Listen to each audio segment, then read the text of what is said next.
Mystère de la dîme 4.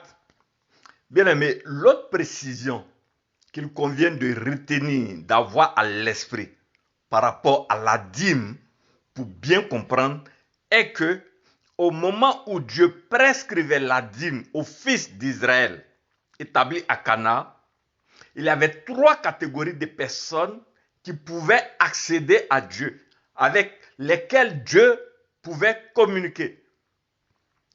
Personne ne pouvait approcher Dieu. Il y avait premièrement les prophètes. Deuxièmement, au début, c'était les juges. Mais Israël a demandé les rois. Donc, Dieu a remplacé les juges par les rois. Et troisièmement, les sacrificateurs. Donc, prophètes, rois et sacrificateurs. Ayons cela à l'esprit. Donc, voici les 3 catégories de personnes qui pouvaient entrer en communion avec Dieu.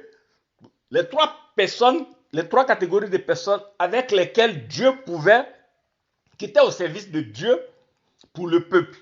Roi, prophète et sacrificateur. Le peuple ne pouvait pas accéder à Dieu. Ayons cela à l'esprit dans l'ancienne alliance.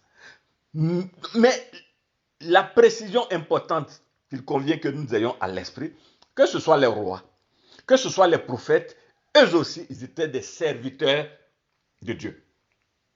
Au même titre que les sacrificateurs qui, eux, étaient les descendants de Lévi. Donc, c'est aux sacrificateurs, aux descendants de Lévi, c'est à eux que Dieu a prescrit de payer la dîme. Ayons et gardons cela à l'esprit pour la nouvelle alliance, lorsque nous allons parler de la dîme dans la nouvelle alliance.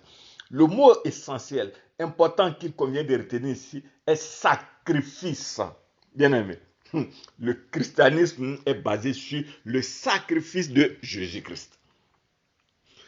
Donc Dieu commande aux fils d'Israël de donner la dîme à une catégorie de personnes qui étaient à son service. Ce qui caractérise cette catégorie est qu'ils étaient dépourvus de moyens, et qu'ils n'avaient pas de moyens, et qu'ils étaient nécessiteux. Et ça, il est important que nous retenons cela pour la suite du message. Chaque année, tous les fils d'Israël qui cultivent, qui font l'élevage, prélèvent 10% de tout. Et cette précision aussi est de taille. Abraham, la Bible dit que Abraham a donné la dîme de tout à Melchisedec.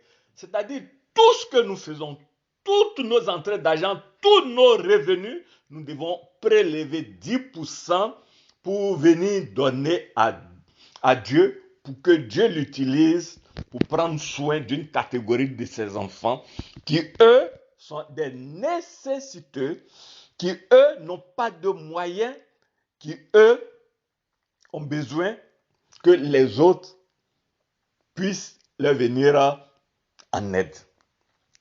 C'est important, cette précision, lorsque nous allons arriver dans la nouvelle alliance. Donc, bien aimé, la dîme a commencé avec un peuple dans l'ancienne alliance. Abraham a été la première personne à poser l'action prophétique de la dîme.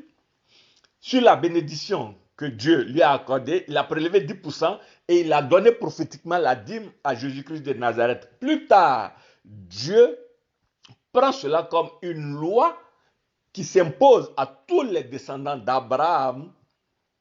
C'est une loi, il dit que c'est une loi inviolable et perpétuelle. La dîme, Dieu, lorsqu'il prescrit, il dit que c'est une loi perpétuelle et inviolable.